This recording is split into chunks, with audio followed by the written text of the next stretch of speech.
एक महिला का कद एक विशेष पार्टी में इस कदर बढ़ रहा था कि जगह जगह उसे चुनाव के ऑफर आ रहे थे। वो जिस पद पे चाह रही थी उस पद पे उसकी नियुक्ति हो जा रही थी। जितने भी प्रॉपर्टी डीलिंग के काम थे लगभग हर चीज़ों में उसका नाम था, उसका रसूख था। सारे आसपास के लोग उसकी इज्जत करते थे, उसका सम्मान करते थे। लेकिन ये बात उसी की पार्टी के कुछ लोगों को इस कदर नागवार गुजरती है। और बाद में जब इस मामले का खुलासा हुआ, ये मामला प्रकाश में आया, तो ना केवल आप हैरान होंगे, ना केवल आप परेशान होंगे। दरअसल इस महिला की अपनी पार्टी के कुछ लोगों को इसकी शख्सियत इस कदर नागवार गुजरती है कि इसको रास्ते से हटाने के लिए कुछ इस तरह का प्लान बनता है और उस प्लान के तहत कुछ ऐसा किया जाता है जो शायद उस पार्टी के इतिहास में शायद इससे पहले नहीं हुआ था। तो आदाब, नमस्कार, जय हिंद, वंदे मातरम। मैं आपका अपना ठाकुर प्रखर सिंह आज मैं जिस कहानी के साथ हाजिर हुआ हूँ, जिस सच्ची घटना के साथ हाजिर हुआ हूँ, इस कहानी को बताने का, इस कहानी को सुनाने का जो सबसे बड़ा कारण है, जो सबसे बड़ा उद्देश्य है, वो बस इतना सा है कि एक आदमी एक दूसरे आदमी से अगर उसकी बराबरी नहीं कर पाता, एक सही तरीके से उसको पा नहीं पाता, उसकी शख्सियत को अपनी शख्सियत नहीं बना पाता, तो उसको रास्ते से हटाने के लिए इतना प्लान बना सकता है, इस तरह से दिमाग लगा सकता है, इस तरह से उसका काम तमाम करवा सकता है, उसका मर्डर करवा सकता है। अगर शायद इसके उलट अपने कदकाठी सुधारने में, अपनी शख्सियत सुधारने में उतनी मेहनत करता तो शायद कहानी कुछ और होती। तो अब सीधा चलते हैं आज की इस कहानी के ऊपर। लेकिन कहानी शुरू करूँ उससे पहले आपसे एक छोटा सा अनुरोध, छोटा सा निवेदन कि अगर आप हमारे वीडियो पे नए हैं, हमारे चैनल पे नए हैं, तो वीडियो को एक लाइक कर लीजिएगा, चैनल को सब्सक्राइब कर लीजिए। और कोई सुझाव, कोई सजेशन, कोई टीका, कोई टिप्पणी, कोई कमेंट आप करना चाहें, करना भी चाहिए, तो आप प्लीज़ करिएगा। तो अब सीधा चलते हैं आज की इस कहानी के ऊपर। तो इस कहानी की शुरुआत होती है जून महीने में 2004। लेकिन इस कहानी पे डायरेक्ट आऊँ उससे पहले थोड़ा सा इस कहानी के कैरेक्टरों की बैकग्राउंडों के बारे में आपको बता देता हूँ, क्योंकि जब तक आप बैकग्राउंड नहीं जानेंगे इस कहानी को आप समझ नहीं पाएंगे। क्योंकि ये कहानी एक तरह से बड़ी सुलझी हुई भी है, अगर बैकग्राउंड नहीं जानेंगे तो कहीं ना कहीं बड़ी उलझी हुई भी है। तो इस कहानी में कई कैरेक्टर हैं और इस कहानी का जो मेन कैरेक्टर है जिस पे ये पूरी कहानी टिकी हुई है उसका नाम है मालती शर्मा। मालती शर्मा मूल रूप से जौनपुर की रहने वाली, पति का नाम प्रेमनाथ शर्मा। अमूमन जौनपुर पे अपना जीवन कुछ समय तक बिताते हैं, लेकिन वहाँ से फिर जब समय बदलता है, थोड़ा बहुत जेब में पैसा होता है, तो वहाँ से लखनऊ के लिए रुख करते हैं, लखनऊ के लिए प्रस्थान करते हैं और उसके बाद लखनऊ आके रहने लगते हैं। थोड़ा समय बीतता है और जो मालती शर्मा है सोशल वर्क में, सामाजिक कार्यों में कहीं ना कहीं धीरे धीरे इन्वॉल्व होना शुरू हो जाती है। धीरे धीरे समय बीतता जाता है और इनका जो नाम था एक समय के बाद कहीं ना कहीं आसपास के लोगों में, आसपास के क्षेत्र में अब धीरे धीरे एक पहचान इनकी होने लगी थी, एक तरह से रुतबा होने लगा था। और समय के साथ साथ 10 लोगों के बीच में, जो आमतौर पे गांव की भाषा है कि 10 लोगों के बीच में इनका एक रसूख था, इनका एक रुतबा था। शायद हर कोई इनको जानने वाला था, इनको पहचानने वाला था। और इसी बीच इनको बीजेपी का साथ मिल जाता है। बीजेपी के साथ मिलता है, बीजेपी का समर्थन मिलने के बाद कहीं ना कहीं इनकी शख्सियत थोड़ी और बढ़ती है। इसके बाद इन्हें महिला मोर्चा की नगर सचिव बना दिया जाता है। अब एक महिला जो जौनपुर से आई है, आने के बाद लखनऊ में थोड़ा समय बिताने के बाद एक विशेष पार्टी में, एक सम्मानित पार्टी में उसका नाम होता है। चूँकि कुछ साल पहले ही ये बात शायद 96-97 की है, राजनाथ सिंह जो इस समय हमारे डिफेंस मिनिस्टर हैं, वो उत्तर प्रदेश के सीएम भी रह चुके थे, यानी बीजेपी एक बार उत्तर प्रदेश में राज भी कर चुकी थी। तो बीजेपी को हर कोई जानने लगा था, हर कोई पहचानने लगा था। कई अन्य मुहिम उस टाइम बड़ी जोरों पे थी, कई नेता उस टाइम बेहद छाए हुए थे। कांग्रेस की नैया सही सही उसी समय डगमगा भी रही थी और कांग्रेस को कोई सही से टक्कर दे रहा था तो बीजेपी ही थी। ये सारी चीज़ें बताने का कारण ही यही है कि जब तक ये सारी चीज़ें आप नहीं जानेंगे इस कहानी को आप कहीं ना कहीं समझ नहीं पाएंगे। यानी बीजेपी का ऐसा रुतबा था, ऐसा रसूख था उस टाइम कि सबको बीजेपी एक उठती हुई पार्टी नज़र आ रही थी। यानी जो बीजेपी में जुट जाएगा, उसमें जुड़ जाएगा, आने वाले समय में उसकी किस्मत बदल सकती थी, आने वाली किस्मत चमक सकती थी। और जो भी समझदार लोग थे, जो भी भविष्य देख सकते थे, अपने भविष्य को उजागर करना चाह रहे थे, लगभग लगभग लोग बीजेपी में अपना हाथ आजमाना चाह रहे थे। मालती बीजेपी का डायरेक्ट साथ पाती है, महिला मोर्चा की नजर अध्यक्ष बनती है। और जब अध्यक्ष बनती है तो आसपास के इलाकों में जितनी भी डील्स हो रही थी, चाहे प्रॉपर्टी की हो चाहे जिस चीज़ की हो, इसमें मालती शर्मा का कहीं ना कहीं डायरेक्ट हाथ होने लगा था। लेकिन इस चीज़ से उलट, ये तो मालती शर्मा का कैरेक्टर हुआ, इस चीज़ से उलट इस कहानी में एक और कैरेक्टर आता है और उसका नाम है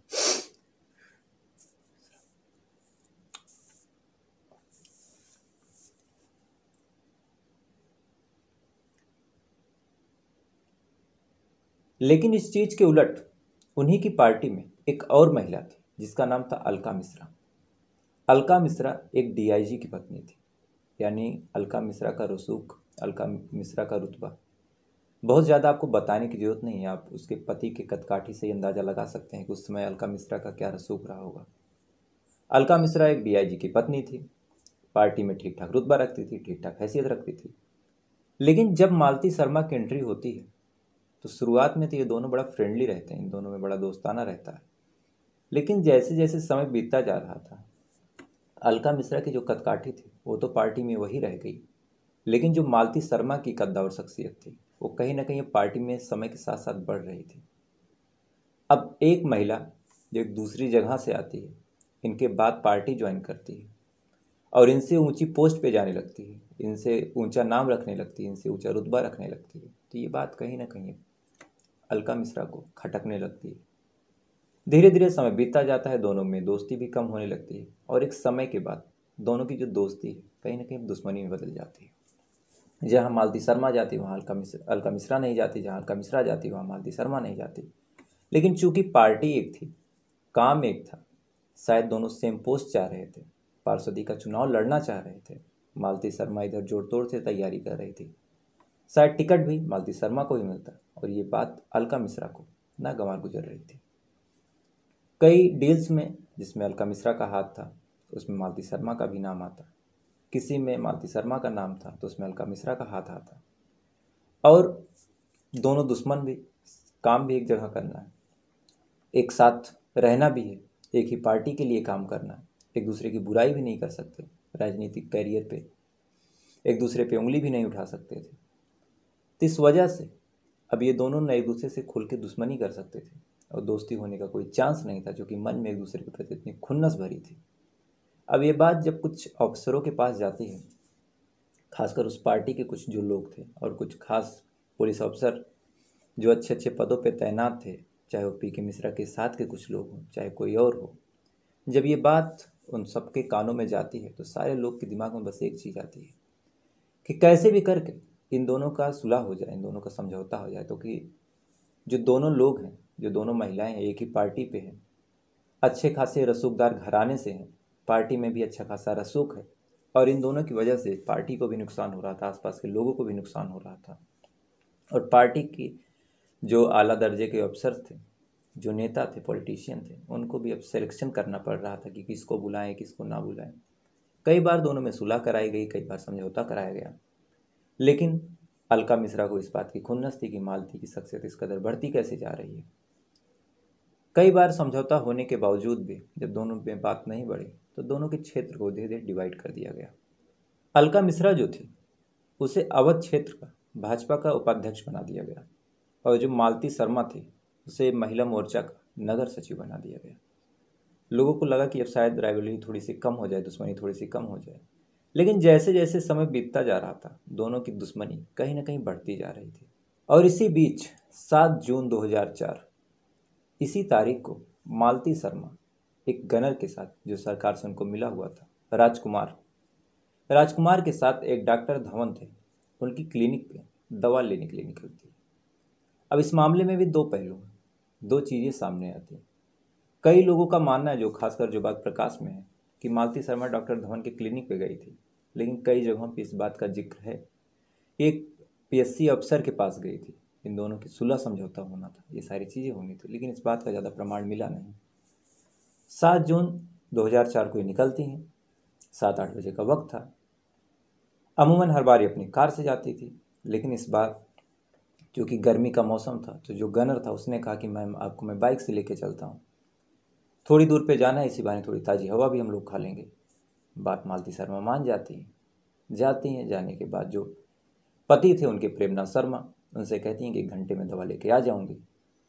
लेकिन 8 बजे की गई जब 10 बज जाता है और मालती शर्मा लौट के नहीं आती तो प्रेमनाथ कहीं ना कहीं परेशान होते हैं। 10 बज जाता है, 11 बज जाता है और फ़ोन वगैरह का उतना ज़्यादा सिस्टम था नहीं, लैंडलाइन था। जैसे तैसे करके प्रेमनाथ फ़ोन करते हैं डॉक्टर के पास। डॉक्टर के पास पता चलता है कि वहाँ पे पहुँची ही नहीं। इसके बाद जहाँ जहाँ जा सकती थी उस जगह पे फ़ोन किया जाता है, वहाँ भी पता चलता है कि वहाँ भी नहीं गई हैं। अब प्रेमनाथ शर्मा परेशान मालती को खोजने निकलते हैं। पूरी की पूरी रात मालती शर्मा को प्रेमनाथ जहाँ भी संभव था, जिस जगह वो जा सकती थी, हर उस जगह खोजते हैं। कभी राजकुमार के बारे में पूछते, कभी मालती शर्मा के बारे में पूछते। जगह जगह तरह तरह की बातें होने लगी। लेकिन जब पूरी रात मालती शर्मा का पता नहीं चला तो अंत में थक हार कर प्रेमनाथ 8 तारीख को 8 जून 2004 को मिसिंग कंप्लेंट मालती शर्मा की दर्ज करवा देते हैं पास के पुलिस थाने में जाके। अब बीजेपी की इतनी बड़ी नेता जब अचानक से गायब होती है तो एक तरह से पुलिस डिपार्टमेंट में, पुलिस महकमे में हलचल मच जाती है, खलबली मचती है कि इतनी बड़ी नेता लखनऊ जैसे शहर में जो उत्तर प्रदेश की राजधानी है वहाँ से इस कदर कैसे गायब हो सकती है। उस समय के जो एसपी हैं राजबाबू सिंह और जो सीओ थे क्राइम ब्रांच के राजेश्वर सिंह, दोनों फौरन इस मामले को बड़ी गंभीरता से लेते हैं। खोजने का सिलसिला बदस्तूर जारी होता है। लेकिन 8 तारीख बीत गई, 9 तारीख बीत गई, 10 बीता और जो मालती शर्मा है उनका कहीं भी कुछ पता नहीं चल रहा था, ना मालती का ना राजकुमार का। इसी बीच एक दूसरे थाने से कुकरेला बांध के पास से फ़ोन आता है कि एक महिला की लाश मिली है और ये फ़ोन सीधा सीधा एसपी के पास आता है। एसपी सीधा सीधा जो प्रेमनाथ शर्मा उनको कांटेक्ट करते हैं और कहते हैं कि लाश मिली, उसकी शिनाख्त करनी है। प्रेमनाथ शर्मा भाग के एसपी के साथ जाते हैं उस बांध पे और उस लाश को देखते ही चिल्लाने लगते हैं, क्योंकि वो लाश किसी और की नहीं बल्कि इनकी पत्नी मालती शर्मा की थी। अब ये बात जब निकल के सामने आई कि मालती शर्मा का मर्डर हो चुका है, कत्ल हो चुका है, तो बीजेपी की इतनी बड़ी नेता का लखनऊ जैसे शहर में इस तरह दिन दहाड़े कत्ल होना, कातिल गायब, गनर गायब। अब ये बात मीडिया में जब आई तो एक तरह से इस मामले को बहुत तूल दिया गया। बीजेपी वाले कांग्रेस पे और बाकी पार्टियों पे इल्ज़ाम लगाने लगे और उस समय की जो मुख्यमंत्री थी सुश्री मायावती जी, उनके ऊपर उंगलियां उठने लगी कि इनके राज्य में कुशासन है, सुशासन की राज सरकार नहीं है, क्राइम हो रहा है, अपराध बढ़ते जा रहे हैं। राजनीतिक पार्टियां अलग अलग तरीके से इस मामले में फ़ायदा सेकने लगती हैं और ये मामला जो है बेहद हाई प्रोफाइल हो जाता है। अब पुलिस के पास खासकर जो एसपी थे राजबाबू सिंह, उनके ऊपर सबसे पहले प्रेमनाथ का दबाव था कि जल्द से जल्द इस मामले का खुलासा किया जाए। फिर मायावती जी का दबाव था कि इस मामले को जल्द से जल्द खुलासा किया जाए। बीजेपी के नेता की मौत हुई थी तो जो बीजेपी वाले भी इस मामले में जांच चाहते थे। लेकिन सारे सवालों के जो जवाब थे अगर वो कोई दे सकता था तो उस समय जो मालती शर्मा के साथ मौजूद था राजकुमार राय गनर, वही दे सकता था। राजकुमार राय की तलाश की जाती है, पूरे उत्तर प्रदेश में नाकाबंदी की जाती है, राजकुमार राय को खोजा जाता है, लेकिन राजकुमार राय का कुछ पता नहीं चलता। जगह जगह तस्वीरें वायरल की जाती हैं, स्पेशल सेल बनाई जाती है और समय जब बीतता जाता है तो कुछ समय बाद पता चलता है कि जो राजकुमार राय है वो दिल्ली में कहीं छुपा हुआ है। पुलिस की एक टीम भाग के दिल्ली जाती है, दिल्ली से राजकुमार राय को गिरफ्तार करती है। गिरफ्तार करके जब थाने लाती है, थाने ला के पूछताछ करती है तो इस पूछताछ में राजकुमार राय कबूलता है कि मालती शर्मा का मर्डर उसने ही किया। अब ये बात जब राजकुमार राय कबूलता है कि एक गनर, जो कि कुछ साल पहले इंदिरा गांधी जी के साथ सेम तरीके से ऐसे हुआ था कि गनर ने ही मारा था, तो जब सेम इंसिडेंट दोबारा एक दूसरी नेता के साथ होता है, भले इंदिरा गांधी जी की शख्सियत बहुत ऊंची थी इस नेता के आगे, लेकिन मामला कहीं ना कहीं रिलेट किया गया और जब ठीक से पूछताछ की गई तो राजकुमार राय ने एक और नाम लिया और वो नाम था रोहित का। अब जैसे ही रोहित का नाम आया तैसे ही राजनीति में भूचाल मच गया, क्योंकि रोहित जो था वो अलका मिश्रा का बहुत करीबी था। अब रोहित भी उठाया जाता है, उठाने के बाद जब पूछताछ किया जाता है तो रोहित भी एक और नाम बताता है और वो नाम था आलोक दुबे का, और आलोक दुबे भी अलका मिश्रा का बहुत खास था। अब इन तीनों से जब सख्ती से पूछताछ की जाती है तब अंत में थक हार कर इन तीनों ने अलका मिश्रा का नाम लिया और बताया कि मालती शर्मा के मर्डर में अलका मिश्रा का ही हाथ है। अब अलका मिश्रा का नाम आते ही बीजेपी में और बाकी पार्टियों में और उस समय की राजनीति में एक तरह से भूचाल मच गया। क्योंकि एक पार्टी के नेता ने उसी पार्टी के दूसरे नेता का मर्डर करवाया था। तो कहानी जब पुलिस बारीकी से पुलिस वालों से माफ़ कीजिएगा, जब कहानी उन तीनों से पूछती है पुलिस कि आखिर मर्डर अलका मिश्रा ने कराया है, तो डायरेक्ट तो हाथ पुलिस डाल नहीं सकती थी। लिहाजा पूरी कहानी उसके पास होनी चाहिए थी, पूरे सबूत होने चाहिए थे। तो जब सिलसिलेवार तरीके से इन तीनों से पूछताछ की गई तो तीनों बताते हैं कि जो राजकुमार राय है उसकी उसके ही गांव में एक बच्चालाल पांडे से दुश्मनी थी, और इसी दुश्मनी की वजह से जब ये जानकारी अलका मिश्रा को पहुंची तो अलका मिश्रा राजकुमार राय को अपने पास बुलाती है। बुलाने के बाद उनको ऑफर देती है, अगर तुम मेरा काम करोगे तो मैं तुम्हारी इस रास्ते के कांटे को हटवा दूंगी। इसके बाद राजकुमार राय बहक जाता है। बहकने के बाद उस रात प्लान के ही तहत बाइक लेके जाता है और जाने के बाद उन्हें उठाता है। उठाने के बाद रास्ते में मार के कुकरेलाबाद के पास फेंक देता है, और फेंकने के बाद उसी बाइक से दिल्ली भाग जाता है। अब बयान दर्ज हो चुका था, लेकिन अलका मिश्रा ऐसी किसी बयान पे उठाई नहीं जा सकती थी। लिहाजा पुलिस वाले कड़ी मशक्क़त करते हैं, सालों मेहनत करते हैं। मेहनत करने के बाद सारे सबूत जुटाते हैं, और जुटाने के बाद जब इस डीआईजी की पत्नी अलका मिश्रा और उस समय की नगर पार्षद थी, उपाध्यक्ष भी थी, इनके खिलाफ कोर्ट में जाती हैं तो कुछ ही दिनों में कोर्ट से जमानत भी मिल जाती है। मामला चलता रहता है, समय बीतता जाता है, लोग न्याय की उम्मीद लगाते रहते हैं, और पिछले 2 साल पहले यानी 2020 में अलका मिश्रा और ये बाकी लोग इस मामले में दोषी पाए जाते हैं। अब हैरान करने वाली बात यह है कि जैसे ही अलका मिश्रा को लगता है कि अब मैं दोषी हो चुकी, मुझे सज़ा मिल जाएगी, अलका मिश्रा रहस्यमय तरीके से अपने घर से गायब हो जाती है। अब पुलिस वाले हैरान परेशान, पहले तो जमानत पे बाहर थी, फिर अचानक से गायब हो गई। मामला कोर्ट में जाता है कि जो उसके ऊपर इल्ज़ाम है वो गायब हो चुकी है। घर पे नोटिस लगाया जाता है, कुर्की होती है, सारी चीज़ें होती हैं, और लगातार 2 साल तक गायब रहने के बाद अंत में अभी कुछ दिन पहले ही अलका मिश्रा को पुलिस जो है गाजियाबाद से, माफ़ कीजिएगा, गाजीपुर से गिरफ्तार करती है। गिरफ्तार करके फिर से कोर्ट लाती है, और कोर्ट में अलका मिश्रा और बाकी लोगों पे हत्या और साजिश रचने के जुर्म में आजीवन कारावास की सज़ा सुनाती है। लेकिन इस कहानी को अगर आप ध्यान से समझेंगे तो इस कहानी के कई पहलू हैं। अलका मिश्रा ने काम करवाया, मर्डर करवाया 2004 में, सज़ा मिली 2022 में, यानी पूरे 18 साल बाद।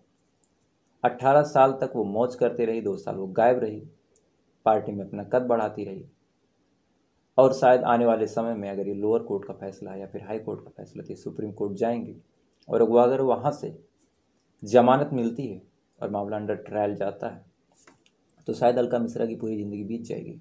क्योंकि अगर एक कोर्ट का फैसला आने में 18 साल लग गए तो बाकी 2 कोर्ट और हैं, और अंतरिम जमानत पे मामले में पहले बाहर भी हो सकते हैं, जैसे इस मामले में थी। बिना सज़ा पाए, बिना कुछ गुनाह का फैसला हुए, बिना पूरे केस का फैसला हुए, पहले जमानत मिली, फिर सज़ा हुई।